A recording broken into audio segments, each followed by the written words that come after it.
नमस्कार दोस्तों, मैं आप सभी का स्वागत करता हूं डिफेंस मास्टर यूट्यूब चैनल पर और एक नया आपके लिए सेशन लेकर आया हूं। और आज इस सेशन में हम एक बहुत ही इंपॉर्टेंट करंट अफेयर का टॉपिक डिस्कस करने वाले हैं, जो कि बहुत ही दुखद समाचार है। क्योंकि अभी छत्तीसगढ़ में एक माओइस्ट यहां पर अटैक हुआ है, जिसकी वजह से हमारे 22 जवानों ने यहां पर वीरगति को प्राप्त किया है और साथ ही साथ बहुत सारे लोग यहां पर इंजर्ड हुए हैं और कुछ लोगों को यहां पर एब्डक्ट भी किया गया है। तो ये पूरा का पूरा करंट अफेयर क्या है, इसके बारे में मैं आपको बैकग्राउंड इन्फॉर्मेशन के साथ चीजें यहां पर समझाने वाला हूं। और साथ ही साथ इंडिया में एक बहुत ही इंपॉर्टेंट प्रॉब्लम है, जिसको हम बोलते हैं लेफ्ट विंग एक्सट्रीमिज्म। ये यहां पर क्या है, इसके क्या क्या कारण हैं और इनके सॉल्यूशन यहां पर क्या क्या हो सकते हैं, अभी तक गवर्नमेंट ने क्या क्या इनिशिएटिव यहां पर स्टार्ट किए हैं इस तरीके की प्रॉब्लम्स को बचने के लिए या इस तरीके की प्रॉब्लम्स को रोकने के लिए, उनके बारे में भी हम यहाँ पर डिस्कशन करने वाले हैं।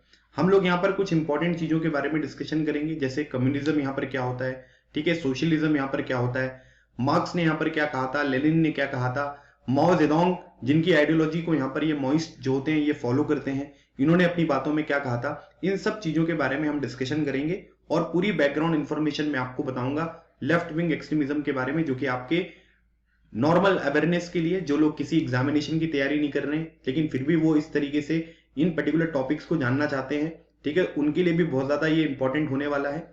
साथ ही साथ आपके रिटर्न एग्जामिनेशन में भी कई सारे क्वेश्चन यहाँ पर पूछे जा सकते हैं, चाहे वो कोई सा भी रिटर्न एग्जामिनेशन हो, उसके बारे में मैं आपको यहाँ पर बताऊंगा। फिर उसके बाद एसएसबी इंटरव्यू में अगर आप जा रहे हैं, army, navy, air force, coast guard, किसी के लिए भी जा रहे हैं, तो वहां पर भी इस तरीके के जो टॉपिक्स होते हैं ये आपके ग्रुप डिस्कशन में, लेक्चरेट में और इंटरव्यूइंग ऑफिसर भी आपसे इस तरीके के जो क्वेश्चन है वो यहाँ पर पूछ सकते हैं।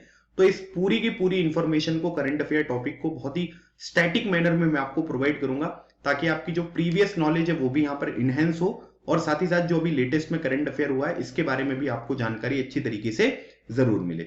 आप हमारा डिफेंस मास्टर ऐप डाउनलोड कर सकते हैं, लिंक आपको डिस्क्रिप्शन बॉक्स में अवेलेबल देखने को मिलेगी, ठीक है। यहाँ पर आपको सीडीएस हो गया, AFCAT, territorial army, SSB interview की प्रिपरेशन कराई जाती है, जो कि आपके लिए बहुत ही ज्यादा उपयोगी साबित होगी और आप डेफिनेटली अपने एग्जामिनेशन को यहाँ पर अच्छे मार्क्स से यहाँ पर क्वालिफाई करेंगे, ठीक है। इस सेशन के स्टार्टिंग में हमको कुछ चीजें जो है वो यहाँ पर पता होना बहुत जरूरी है। अगर हम बात करेंगे, अलग अलग आइडियोलॉजी है ना, जैसे आप यहाँ पर आप सुनते हैं कि भाई यहाँ पर क्या है कि सोशलिज्म है ना। सोशलिज्म का बेसिक मतलब यहाँ पर क्या होता है कि सोशलिज्म अगर हम समझें तो इसमें यहाँ पर क्या है कि जो लोग काम करते हैं, मतलब आप ये कह सकते हैं कि जो वर्कर्स का ग्रुप है, ठीक है, उनका वेलफेयर यहाँ पर होना बहुत जरूरी है। मतलब अगर हम बात करें कि जैसे मान लीजिए कि 1991 का टाइम पीरियड था जब हमने एलपीजी रिफॉर्म्स यहाँ पर लाए थे, ठीक है। एलपीजी रिफॉर्म्स में क्या हुआ था कि जो प्राइवेट सेक्टर है उसको भी हमने यहाँ पर थोड़ा सा, जो हमारी कैपिटलिस्टिक अप्रोच है, ठीक है, कि भाई हमको भी यहाँ पर प्रॉफिट, मुनाफा कमाना पड़ेगा, उस तरह हमने यहाँ पर मूव किया था। लेकिन स्टार्टिंग में अगर हम देखेंगे तो हम लोगों के वेलफेयर के लिए यहाँ पर काम करते थे, मतलब हमारी जो अप्रोच थी वो सोशलिस्टिक यहाँ पर अप्रोच थी, मतलब समाजवाद आपको यहाँ पर देखने को मिल रहा था। अब यहाँ पर क्या है कि इस तरीके के बहुत सारे कॉन्सेप्ट हैं जो अलग अलग तरीके की पर्सनालिटी ने यहाँ पर दिए हैं। जैसे अगर हम बात करेंगे, ये फोटो में आपको दिख रहे हैं, ये है कार्ल मार्क्स, तो इनकी जो यहाँ पर आइडियोलॉजी है उसको हम मार्क्सिज्म यहाँ पर कहते हैं। तो कार्ल मार्क्स ने यहाँ पर क्या कहा था कि जिस तरीके से चीजें यहाँ पर प्रोग्रेस हो रही हैं, अगर हम देखेंगे इसी तरीके से अगर डेवलपमेंट यहाँ पर होगा तो जो यहाँ पर रूरल क्लास है, मतलब आप ये कह सकते हैं कि जो वर्कर क्लास है, ठीक है, उसको यहाँ पर क्या होगा, उसके राइट्स यहाँ पर देखने को नहीं मिलेंगे। मतलब यहाँ पर सिंपल सी बात अगर हम समझे कि जो भी यहाँ पर इंडस्ट्रियलाइज हमारी सोसाइटी है उसका पूरा का पूरा जो कंट्रोल है वो किसके पास यहाँ पर होना चाहिए, वो प्रोलिटेरिएट जो लोग हैं उनके पास यहाँ पर होना चाहिए, मतलब जो वर्कर क्लास है उसके पास ये पूरा कंट्रोल यहाँ पर होना चाहिए।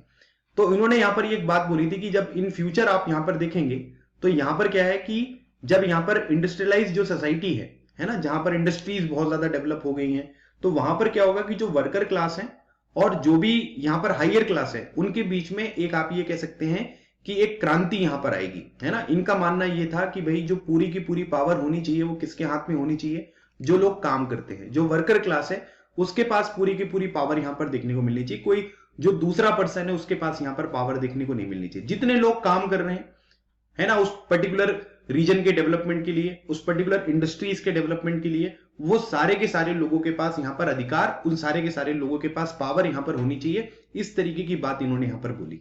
And this dictatorship of proletariat will be establish after the victory of worker class in revolution which will take place in the capitalist society. मतलब कि जहां पर पूंजीवाद है, जहां पर जो कैपिटल्स है उनको यहां पर हम बहुत ज्यादा फोकस करते हैं, वहां पर क्या होगा कि एक क्रांति यहां पर आएगी और उस क्रांति में जो वर्कर क्लास है उनकी यहां पर जीत होगी और वो यहां पर क्या करेंगे, वो अपनी डिक्टेटरशिप को यहां पर स्टेब्लिश करेंगे, मतलब जो वर्कर क्लास है वो यहां पर अपनी पावर को स्टेब्लिश करता हुआ दिखाई देगा। ये किसने बोला, ये बोला कार्ल मार्क्स ने। ठीक है, इनका यहां पर एक थ्योरी ऑफ हिस्टोरिकल मटेरियलिज्म है, उसके बेसिस पे इन्होंने ये बातें यहां पर बताई। फिर उसके बाद दूसरे जो यहां पर इंपॉर्टेंट पर्सनालिटी है, इनको बोलते हैं हम लेनिन। तो लेनिन ने यहां पर क्या कहा कि देखिए ये प्रैक्टिकली पॉसिबल नहीं है, मतलब कि अगर आप सारे के सारे वर्कर्स को अगर आप यहां पर बोलोगे कि भाई तुम सब लोग जो है इस पर्टिकुलर एरिया के मालिक हो, तुम्हारे पास ही सारी की सारी पावर देखने को मिलेगी, ठीक है, तो ये पॉसिबल यहां पर नहीं होगा। लेनिन जो है इनकी बात से यहां पर एग्री करते थे, लेकिन इनकी जो अप्रोच थी वो डिफरेंट थी। Lenin said it is not practically possible that all the workers will assume the power and establishes the dictatorship of proletariat, मतलब कि सब लोग अगर यहां पर पावर बोलेंगे तो वो चीज यहां पर पॉसिबल नहीं होगी। और इसी वजह से इन्होंने ये बोला कि भाई लीडर्स को यहां पर सामने आना पड़ेगा, जो प्रोलेटेरिएट जो लोग हैं, जो वर्कर क्लास है, उनके बिहाफ में यहां पर डिक्टेटरशिप जो है उसको यहां पर एस्टेब्लिश करेंगे। ये बात यहां पर लेनिन ने बोली, जो प्रैक्टिकली साउंड लग रही है कि हाँ भाई ठीक है, कुछ लोग होंगे, उनके लीडर्स निकलकर सामने आएंगे और उसके बेसिस पे ये चीजें आपको होती हुई दिखाई देंगी। अब इसमें दो चीजें बहुत इंपॉर्टेंट है जो समझना आपको जरूरी है। पहली बात यहां पर यह है कि इन्होंने जो ये डिक्टेटरशिप ऑफ प्रोलेटेरिएट के बारे में बात करी है, ये कैपिटलिस्ट सोसाइटी में बात करी है, मतलब जहां पर पूंजीवाद आपको ज्यादा देखने को मिलेगा वहां पर बात करी है। दूसरी इंपॉर्टेंट चीज, इन दोनों का मानना यहां पर यह था कि यहां पर जो पावर होनी चाहिए वो किसके हाथ में होनी चाहिए, वो वर्कर्स के हाथ में पावर होनी चाहिए। ठीक है, इन सब चीजों पर इन्होंने दोनों ने यहां पर एग्री किया। लेकिन मार्क्स यहां पर यह कह रहे थे कि जो सारे के सारे वर्कर हैं उनके पास पावर आएगी, जो प्रैक्टिकली पॉसिबल नहीं है। और लेनिन ने यहां पर यह कहा कि उन पूरे के पूरे जो वर्कर्स हैं उनका एक लीडर निकलकर सामने आएगा, जो उन वर्कर क्लास के बिहाफ में यहां पर डिक्टेटरशिप को एस्टेब्लिश करेगा, जिसमें लोगों के पास यहां पर पावर आपको देखने को मिलेगी। ठीक है, ये दोनों चीजें आपको समझ में आ गई। फिर इसके बाद आगे चलकर जो है ये माओ जेडोंग आपको देखने को मिलेंगे। आप देख सकते हैं इनको माओ से टुंग या फिर माओ जेडोंग दोनों नाम से यहां पर लिखा जाता है। तो ये पर्सनैलिटी जो है ये कहां से है, ये है चाइना से। ठीक है, अब यहां पर क्या है, इसमें कुछ चीजें आपको ध्यान रखनी है। इन्होंने, मार्क्स ने अलग बात बताई, लेनिन ने अलग बात बताई। ठीक है, लेनिन ने जो है वो मार्क्स को सपोर्ट किया, लेकिन उनका जो पाथ है वो यहां पर डिफरेंट था, ये बात बताई। लेकिन जो माओ जेडोंग है उनको यहां पर कहां पर लेकर आना था रिवॉल्यूशन, उनको लेकर आना था चाइना में। ठीक है, और मतलब वहां पर जो वर्कर क्लास है उसके पास यहां पर पावर देखने को मिलनी चाहिए। लेकिन उस टाइम पीरियड पर चाइना जो था ना वो एक कैपिटलिस्ट सोसाइटी नहीं था, वो एक एग्रेरियन सोसाइटी था। मतलब इनको यहां पर क्या है कि भाई वहां पर एग्रीकल्चर एक्टिविटीज बहुत ज्यादा होती थी, तो इनको जो यहां पर पूरा का पूरा रिवॉल्यूशन लेकर आना था, जो यहां पर डिक्टेटरशिप एस्टेब्लिश करनी थी, वो कहां पर करनी थी, वो करनी थी एक एग्रेरियन सोसाइटी पे, जहां पर एग्रीकल्चर का जो है वो डोमिनेंस आपको देखने को मिल रहा था। Thus Mao said that the revolution should also come in the agrarian society, मतलब केवल कैपिटलिस्ट सोसाइटी में नहीं, जहां पर एग्रीकल्चर वगैरह आपको ज्यादा देखने को मिलता है, तो वहां पर भी ये रिवॉल्यूशन जो है, क्रांति है, डिक्टेटरशिप एस्टेब्लिश करने की बात जो हो रही है, वो चीजें वहां पर भी होती हुई दिखाई दे सकती हैं। तो ये तीनों की अप्रोचेस जो है ये पता होना बहुत जरूरी है, क्योंकि एक बार एसएसबी के इंटरव्यू में मुझसे ये क्वेश्चन पूछा गया था, इसलिए मैंने आपको ये चीजें समझा दी हैं। बेसिक सी चीजें अगर आपको ध्यान रहेंगी तो डेफिनेटली आप इन चीजों को अच्छी तरीके से आंसर कर पाओगे। ठीक है, अब हम अगली बात करते हैं। दो शब्द यहां पर हैं, एक है माओइज्म, ठीक है, और दूसरा जो यहां पर हमको देखने को मिल रहा है इसको हम यहां पर बोलते हैं नक्सलिज्म। ठीक है, सो माओइज्म और नक्सलिज्म के बारे में अगर हम बात करेंगे तो यहां पर जो मेन बात बताई जा रही है वो यहां पर ये बताई जा रही है कि माओइज्म जो है, जो माओ जेडोंग की आइडियोलॉजी को यहां पर फॉलो कर रहे हैं, want to take control of government and run their own government. मतलब वो यहां पर क्या करना चाहते हैं कि जो गवर्नमेंट है, ठीक है, उसको यहां पर कंट्रोल करना चाहते हैं और वो खुद जो है अपनी गवर्नमेंट यहां पर एस्टेब्लिश करना चाहते हैं। तो जो भी माओइस्ट लोग होते हैं उनकी आइडियोलॉजी यहां पर ये आपको देखने को मिलेगी। अगर हम नक्सलिज्म के बारे में बात करेंगे, so it was workers, basically जो रूरल एरिया में लोग यहां पर रह रहे हैं, तो इनके जो मास्टर्स हैं या जिनके आप जो इनके लैंडलॉर्ड्स कहते हैं, ठीक है, उन्होंने क्या कर दिया कि उन्होंने उन लोगों को बहुत गरीब कर दिया। उन लोगों ने अपने वेलफेयर के बारे में ज्यादा सोचा, जो उनके लिए काम करते हैं उनको ऊपर ज्यादा ध्यान नहीं दिया। इस वजह से उनकी कंडीशन बहुत पुअर हो गई है। तो उन लोगों के अगेंस्ट में, उन लोगों के अगेंस्ट जो गुस्सा यहां पर उनको देखने को मिला, उस चीज को हम यहां पर नक्सलिज्म कहते हैं। Aim was to fundamentally transform country towards socialism, समाजवाद जो है उसमें आपको ये बढ़ता हुआ दिखाई दे। Showed anger of worker class people, मतलब आप ये कह सकते हैं कि जो वर्कर क्लास है उनके यहां पर एंगर को जो है वो नक्सलिज्म यहां पर दिखाई देता है। ये पॉलिटिकली गाइडिंग आइडियोलॉजी है जो मैंने आपको बताया। देखिए ये जो तीनों आइडियोलॉजी मैंने आपको बताई ना, मार्क्सिज्म, लेनिनिज्म और यहां पर माओइज्म, इन तीनों को अगर यहां पर आप ऐड कर देते हो ना तो ये कम्युनिज्म के नाम से यहां पर जाना जाता है। ठीक है, तो ये थोड़ा सा एक डिफरेंस है ना। इन तीनों की आइडियोलॉजी जो है वो कम्युनिज्म के बेसिस पे आपको देखने को मिलेगी, और इन तीनों की आइडियोलॉजी में थोड़े से डिफरेंसेस हैं, ये मैंने आपको ऑलरेडी बता दिया। और यहां पर क्या है, ये मिलिट्री गाइडिंग आइडियोलॉजी है। बेसिकली ये गुस्सा होता है ना, एक अपर क्लास जो है, जो लोग उनको कंट्रोल करने की कोशिश कर रहे हैं, उनके लिए जो यहाँ पर गुस्सा है उसको हम नक्सलिज्म यहाँ पर कहते हैं। और इनका मानना यहाँ पर यह है कि पावर जो है वो किसके थ्रू यहाँ पर फ्लो होती है, वो बैरल ऑफ गन, मतलब बंदूक उठाना पड़ेगा आपको, तभी आपके पास पावर निकलकर सामने आएगी। और जो नक्सलिज्म है, इनका मतलब यह है कि जो पावर है वो लोगों के हाथों में यहाँ पर पावर होनी चाहिए। मतलब इसमें कोई पॉलिटिकल मोटिव यहाँ पर देखने को नहीं मिलेगा। वो समय जैसे जैसे बदलता गया वैसे वैसे चीजें पॉलिटिक्स की तरफ भी यहाँ पर मुड़ती चली गई। लेकिन अगर हम बेसिक यहाँ पर समझेंगे तो इसमें एक दोनों में डिफरेंस आपको यहाँ पर देखने को मिलता है। टेररिज्म के बारे में अगर हम बात करेंगे तो उनका बेसिक मतलब यहाँ पर यह है कि वो टेररिस्ट एक्टिविटीज के थ्रू अपने आप को कंट्रोल जो है वो अपना दर्शाना चाहते हैं कि हम यहाँ पर कंट्रोल करेंगे, है ना। उनका कोई बस मतलब आप ये मान लीजिए कि मोटिव नहीं होता है ना। उनके जो यहाँ पर गुरु होते हैं, उनके जो आका लोग होते हैं, वो इनको यहाँ पर इस तरीके की एक्टिविटीज को करने के लिए दिखाते हैं। और इनमें भी कई सारे आप देख सकते हैं कि कई सारे जैसे आईसिस वगैरह के ग्रुप हो गए, वो लोग यहाँ पर शरिया लॉ इंप्लीमेंट करना चाहते हैं। इस तरीके की चीजें जो है वो इन फ्यूचर फिर यहाँ पर चेंज होती हुई आपको दिखाई दी है, ठीक है। अब ये बेसिक्स हैं। अब हम समझते हैं कि जो ये माउस्ट अटैक यहाँ पर सुकमा में हुआ है, ये यहाँ पर क्या है। देखिए यहाँ पर क्या है कि जो टीम है सिक्योरिटी फोर्सेस की, was attacked by a people's liberation guerrilla army, जिसको पीएलजीए के नाम से हम जानते हैं। उन्होंने यहाँ पर सिक्योरिटी फोर्सेस के ऊपर अटैक किया। Unit in the term area near the Sukma Bijapur district border Chhattisgarh, ठीक है। मतलब सुकमा और बीजापुर जो डिस्ट्रिक्ट है उसकी बॉर्डर में छत्तीसगढ़ में ये अटैक आपको यहाँ पर देखने को मिला। बहुत सारे सिक्योरिटी पर्सनल जो है उनकी जान यहाँ पर चली गई और बहुत सारे इंजर्ड भी आपको देखने को मिले। ये जो पीएलजी है, जिसको हम पीपल्स लिबरेशन गुरिल्ला आर्मी यहाँ पर कहते हैं, इसका फाउंडेशन 2000 में हुआ था। और ये इसको यहाँ पर अनलॉफुल एक्टिविटीज प्रिवेंशन एक्ट 1967 के तहत इसको एक टेररिस्ट ऑर्गेनाइजेशन का दर्जा यहाँ पर दिया गया है। तो दिस इज वेरी इंपॉर्टेंट, याद रखिएगा। पीएलजी जो है वो एक टेररिस्ट ऑर्गेनाइजेशन है under unlawful activities prevention act 1967। ऐसा नहीं है कि ये पहली बार ही यहाँ पर केवल अटैक हुआ है, पहले भी आप बहुत सारे यहाँ पर अटैक देख सकते हैं। Sukma has witness several Maoist attack in the past. A look at the sum of the previous encounters. आप यहाँ पर देख सकते हैं, यह है छत्तीसगढ़, ठीक है। यहाँ पर आपको ये सुकमा देखने को मिल रहा है, ठीक है। ये दंतेवाड़ा वगैरह भी न्यूज में रहता है, बस्तर, ये सब लोकेशंस हैं जहां पर इस तरीके की एक्टिविटीज आपको देखने को ज्यादा मिलती है, ठीक है।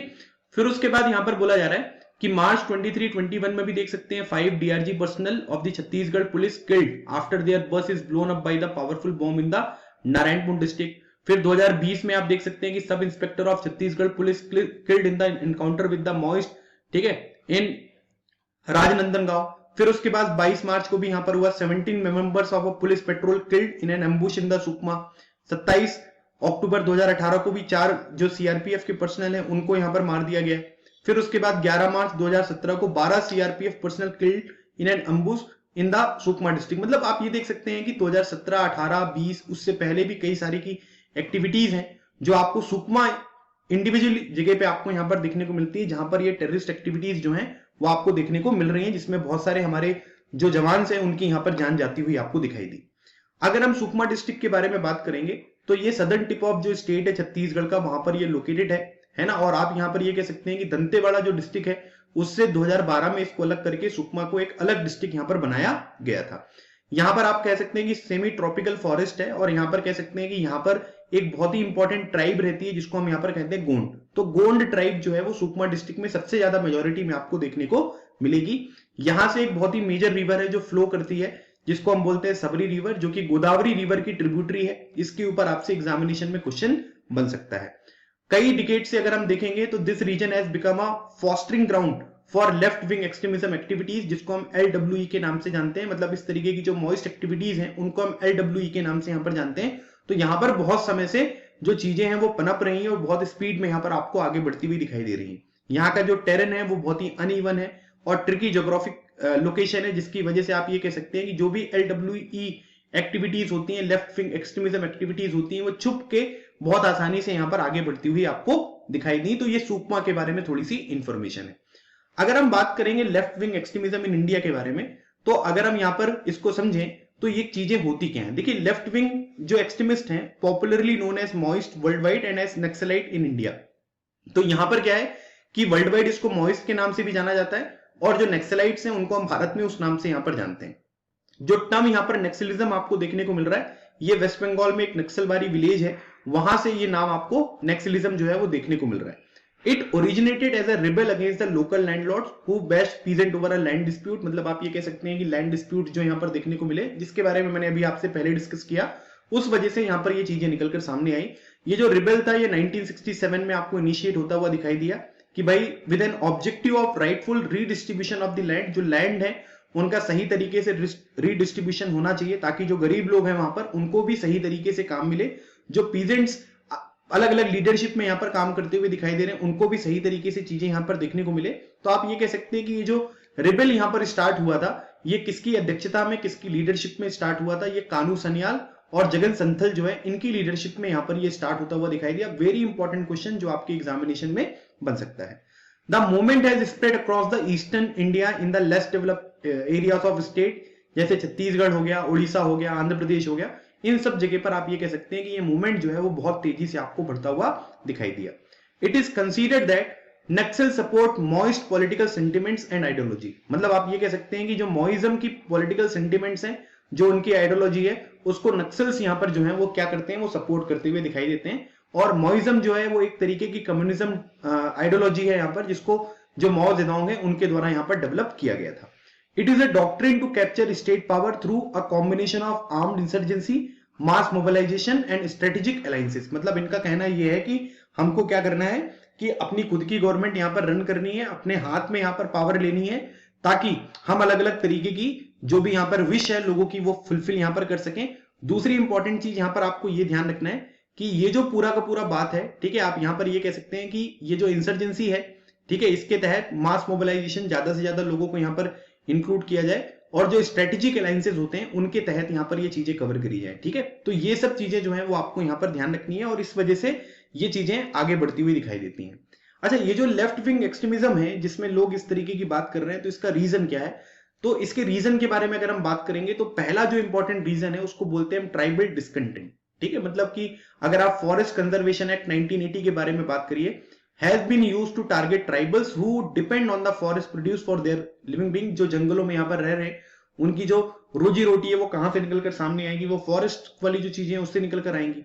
Massive displacement of tribal population in the Naxalism affected state due to the development project, mining operation and other reasons. मतलब आज के टाइम पीरियड पर आपने देखा होगा कई तरीके की मूवीज वगैरह भी यहाँ पर आती रहती हैं, है ना, उनमें भी आपने देखा होगा कि अलग अलग तरीके की जो प्रोजेक्ट वगैरह है जंगल में स्टार्ट किए जाते हैं, जिसकी वजह से लोग यहाँ पर क्या है कि वो डिस्प्लेस होते हैं और फिर वो इस तरीके की एक्टिविटीज में लोगों के साथ इन्फ्लुएंस में आते हुए इस तरीके की एक्टिविटीज को यहाँ पर स्टार्ट करते हैं।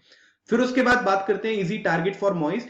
सच people who do not have any source of living are taken into the Naxalism by Maoist. ठीक है, Maoist provide arms and ammunition and money to such people. मतलब वो यहाँ पर ये बोलते हैं कि हम जो है वो तुम ऐसे ही मर जाओगे, है ना, इससे अच्छा है कि लड़ाई कर मरो। तो उनको फिर यहाँ पर आर्म्स प्रोवाइड किए जाते हैं, एमुनिशन प्रोवाइड किए जाते हैं, ताकि वो अपनी लड़ाई जो है वो यहाँ पर हक की लड़ाई, जिसके नाम से जाना जाता है कि भाई हक की लड़ाई है तुम्हारी, है ना, तो वो सब चीजें यहाँ पर स्टार्ट करी जाती हैं। ठीक है, फिर उसके बाद बात करेंगे जो सोशियो इकोनॉमिक सिस्टम है हमारी कंट्री का, उसमें आपको गैप्स देखने को मिलेंगे। जैसे गवर्नमेंट के बारे में अगर हम बात करेंगे कि government measures its success on the basis of the number of violent attacks rather than the development done in the Naxal affected area. मतलब आज के टाइम पीरियड पर हम लोग जो यहाँ पर बात करते हैं वो ये करते हैं कि पहले अटैक ज्यादा होते थे, अब यहाँ पर कम हो गए और इस वजह से यहाँ पर डेवलपमेंट हुआ है।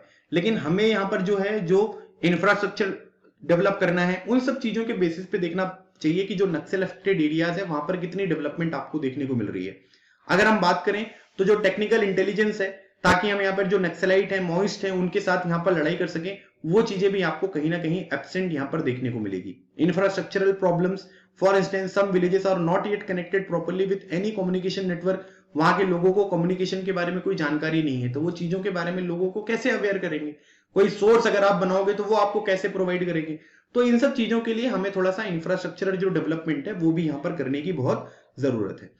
No follow-up from administration. It is seen that even after police take hold of a region, administration fails to provide essential services to the people of that region। मतलब पुलिस वगैरह यहाँ पर पहुंच गई है, फिर भी आप वहां पर क्या कर रहे हो कि वो सारी चीजें जो बाकी के लोगों को जरूरत है वो चीजें आप यहाँ पर प्रोवाइड नहीं कर पा रहे हो, और इसी वजह से लोगों के मन में एक गुस्सा यहाँ पर होता है। उसके बाद यहाँ पर क्या है, दूसरी इंपॉर्टेंट चीज, आज के टाइम पीरियड पर कंफ्यूजन है over tackling Naxalism as a social issue और अ सिक्योरिटी थ्रेट। मतलब आज के टाइम पीरियड पर देखिए, हथियार उठाना अपनी प्रॉब्लम का सॉल्यूशन बिल्कुल नहीं होता, और ये चीज मैं बिल्कुल सपोर्ट नहीं करता हूं।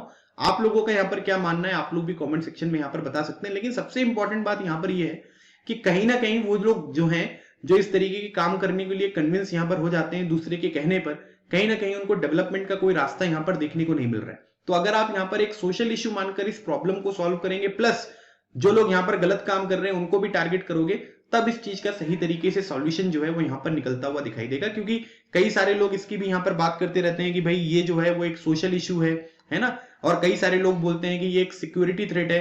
तो दोनों चीजों के बीच में एक प्रॉपर बैलेंस बनाना बहुत जरूरी है, ये चीज हमको यहाँ पर समझनी आवश्यक है, ठीक है।